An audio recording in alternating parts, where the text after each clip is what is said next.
Hey everybody, Star 6 Wars 1 here, and welcome to the second and final of anime movie bonus videos.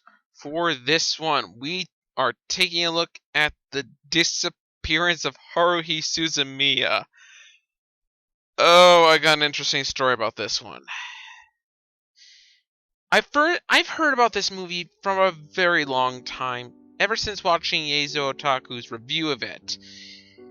But because I wasn't interested at the time of watching Haruhi Suzumiya, I just passed it off as nothing. Then, when I was making my anime movie month, one of the people that watched me, HS Media Nerd, mentioned in my Rurouni Kenshin Reflection OVA review that it's a pretty good movie, and that while it has a slow start, it's really worth watching. I became more interested in it, and decided I will watch it in another anime movie month. This, however, changed when I watched GR Kata's review of The Disappearance of Haruhi Suzumiya, and found out it takes place in December, which would have been perfect for anime movie month. Oops. Cannot tell me if I am so bad for that one. Did not realize that, and if I had, I would have put it on anime movie month originally to begin with. Oh, that's embarrassing. So I decided after that point, I'm going to make a review of this for anime movie month as a bonus. But I kept getting delayed for whatever reason. Be it for anime that I watched at the time, and recently back in videos I have to make, the whole copyright thing I've had problems with. Yeah, this thing got delayed so very badly when I was aiming to have it done by early January, and it is now January 20th. Again, oops. But I finally got around to watching it, and what do I think? Why didn't I watch this sooner? This has got to be one of the best anime movies I've ever watched. Hands down. My god. It's not quite 5 centimeters per second, but this was a very, very pleasant surprise. Like, I knew it'd be good, but I never knew it'd be this good. Like, we're talking, besides 5 centimeters per second, this is probably now my favorite anime movie. It's that good. And I have not even watched a single episode of Haruhi Suzumiya. Dead serious. I went into this pretty much blind, with only basic knowledge of the plot. And I still enjoy the crud out of this. It's kind of hilarious when you think about it. But enough of my rambling on about my personal tale with Haruhi Suzumiya. Let's move on to the story. The story. This is a pretty good story, guys. I'll be honest here. It starts with Kion at a regular, everyday meeting with the SOS Brigade, and then everything changes. Like 2 days later, I think, compared to the thing, I don't remember how many days it had been, but everything changed when he fell. Well, okay, no, I'm not gonna. Okay, I'm gonna go with spoiler here. When he fell down the stairs, apparently. Hint, hint. There's more to it than that. So he wakes up on December 18th with being in an alternate world where nobody knows him except for the people that knew him beforehand. The SOS Brigade is not there. No one knows him. And the best part of all, he has to solve the mystery of how to get back to his normal world, because even though he's complained the entire series from what I've heard, he doesn't like it here. It's too much for him, and that's just fine. but we'll get to that in the characters in a moment. Honestly, the only thing I really have to complain about with the story is the kind of return to status quo ending. Though, even I have to admit, I'm giving that a pass. It's still pretty damn good. Seriously, guys, go watch this. For just the story alone. But, it's got more than story, it's got character.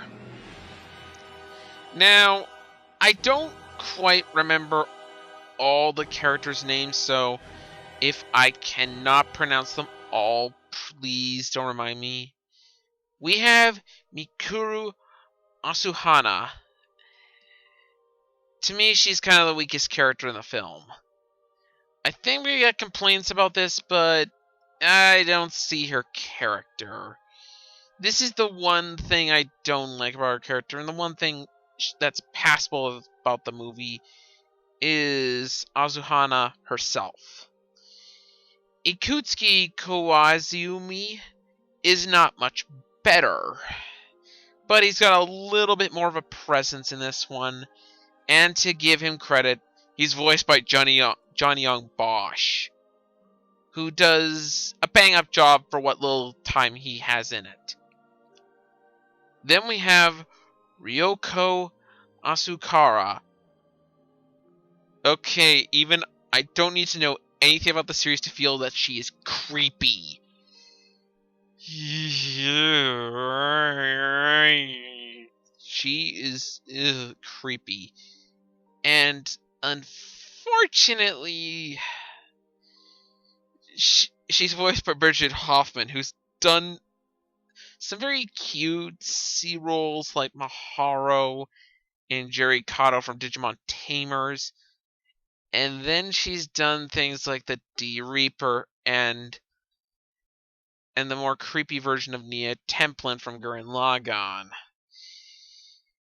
Yeah, she ranges from the cute characters to the very creepy characters, and sometimes both in the same series. Bridget Hoffman does a pretty good job with the creepy characters, and Ryoko is no exception. But enough of that, we have Haruhi Suzumiya, who once again, kind of like Azuhana and Ikutsuki, does not have much of a presence in the movie, even though she's the tentative character in the box. But the thing is, I think that was kind of the point for the next and last two characters I'm going to talk about. Next up we have Kion, who in my opinion is the true center of this story. And I have to say right here, he has some great character development in this one. He goes from this snarky asshole to almost having his world destroyed, to getting hope, and then to finally accepting everything that's in his world. Even to the point at the end of the movie, you can tell he's changed throughout the whole experience, and this is awesome. And I cannot praise Kion enough. Also, his voice is my notable performance of the dub. Crispin Freeman does a bang-up job. But the other person I want to mention is Yuki Nagato. Honestly, she also is a great character in this one. I don't like her quite as much as I think some people do, but if people like to call her the Rei Ayanami clone, I don't see it. I see Yuki Nagato, not this clone of Rei Ayanami. And thank God. And in this movie, you get to see personality of her that's completely different from what you've seen before. And it is so cute and so cool. And she also develops the movie, and you can even see that at the end too. And Michelle Ruff does a bang-up job on her. In fact, I'll go with the entire cast, but my two notable roles are Michelle Ruff and Crispin Freeman. Bang-up job on the characters, got no complaints whatsoever. Even with the minor screen time of a few characters, they serve their purpose well, no complaints. The animation is about the same. No complaints. It's like combining the best of Clannad with the best of any other Kyoto Animation work I've seen before, like the Full Metal Panic seasons 2 and 3 and Canon 2006. The animation is some of the best I've seen Kyoto do, period. Regardless, it's kind of awesome. And to be honest, bang up job on the animation. If characters weren't my high point of the anime, of the movie, this one is. Then we get into the music. This sadly is my low point of the movie, even compared to the story, but you know what? It still has greatness to it. I love the music in this one. Even though it's one I would not listen to on its own, it's great for this movie, and it's great for it. Go listen to it. The only thing I'm kind of disappointed with the music is the opening and ending themes to me just weren't that interesting. But that might be just me. I don't know. Overall, though, the music is still getting a pass. So, I've praised all this stuff. Yeah, I've had a few complaints, but I've praised a lot of stuff. Do I think this movie is perfect? Sadly, no. There is one thing holding this back from being my #1 favorite anime movie, and that's its runtime. You could not get me enough of a runtime for this thing. It is almost 3 hours. Okay, even I would get bored by that point. I think 243 minutes. Holy crap! This is a long movie. I admit it fits with the show itself, but this is an honest complaint I have.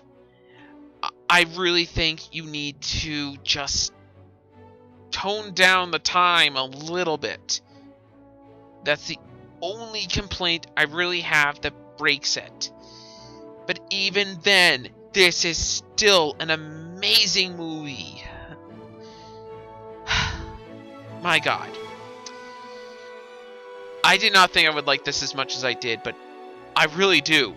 I'm excited about this movie. I highly recommend you guys see it. Please, please do. And please, please hope for another season of Haruhi Suzumiya that continues after Disappearance. I would love to see that after seeing this. Cannot give enough praise.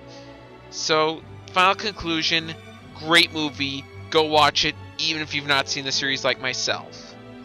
I give The Disappearance of Haruhi Suzumiya a well-deserved 9 out of 10. If it wasn't for its long run time, I would give it a perfect score of 10 out of 10.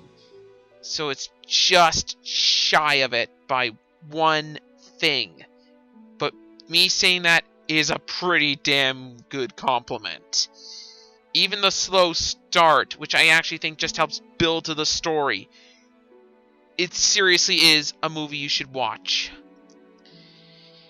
Anyways, that's all from me. This has been Star 6 Wars 1.